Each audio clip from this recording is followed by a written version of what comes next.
আপনারা দেখছেন আজব দেশের গল্প। গল্পের এই নতুন দুনিয়ায় আপনাকে স্বাগত। কচ্ছপ ও খরগোশ। অনেক অনেক দিন আগের কথা। এক নিরিবিলি বনে থাকত এক অহংকারী খরগোশ আর এক ধীর শান্ত কচ্ছপ।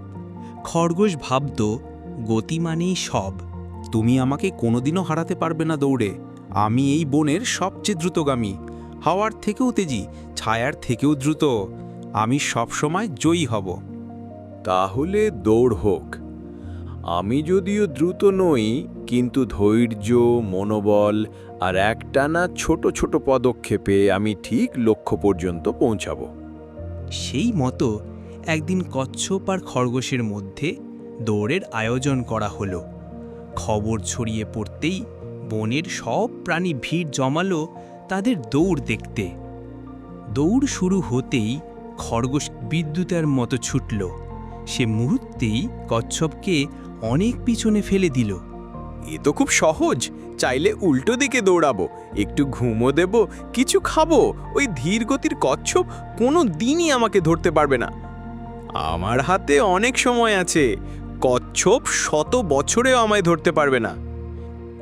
খরগোশ মনে করল দৌড় তার হাতের মুঠোয়। সে ভাবল এখন চাইলে বিশ্রাম নিতে পারে।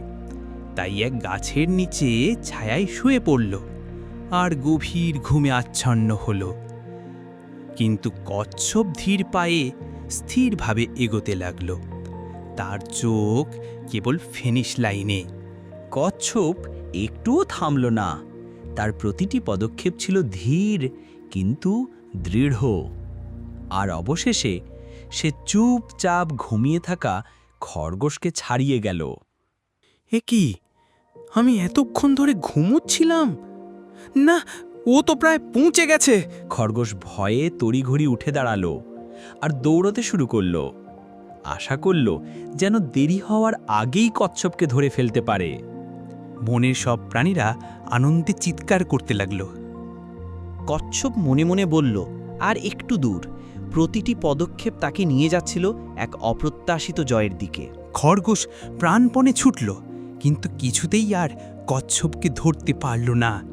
অবশেষে কচ্ছপ সবার সামনে ফিনিশ লাইন পার করল। আমি হেরে গেলাম। সেদিন সবাই দেখল ধৈর্য, স্থিরতা আর নিয়মিত চেষ্টা অহংকার আর তাড়াহুড়োর থেকেও বড় শক্তি। এভাবেই কচ্ছপ প্রমাণ করল ধীর আর স্থির পথচলাই সত্যিকারের জয় এনে দেয়।